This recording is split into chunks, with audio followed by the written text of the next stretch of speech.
afternoon. Kumusta po kayo? Saan man kayo? Naroon ngayon. Ayan.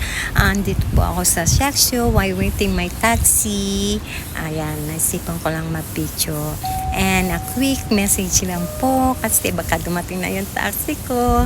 So, ayan po. Gusto ko lang magpasalamat sa lahat na nag-inquiry sa akin.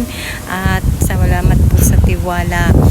And hope to see you inside po.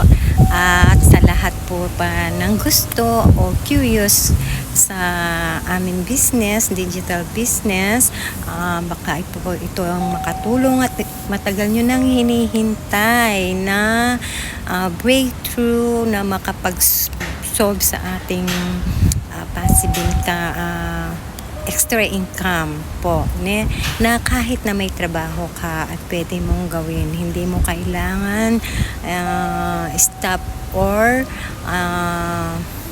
tumigil sa trabaho dahil ang business ito is work from home. Sa bahay lang po gagawin at sa may oras ka lang po. Ayan. Sa lahat po ng curious paano gawin ang business na to, just sign up lang po o personal message me sa lahat ng inyong katanungan. Huwag pong matakot dahil hindi nyo po to gagawin mag-isa.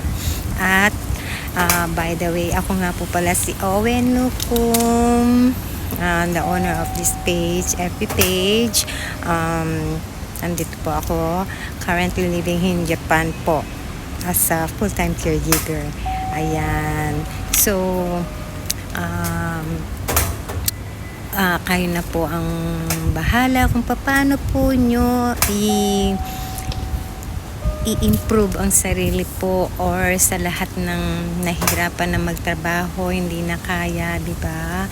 Andito lang po kami at ready to guide and assist you po sa pag-build ng business na ito. Thank you po and God bless us all. See you inside Kabalen. Thank you.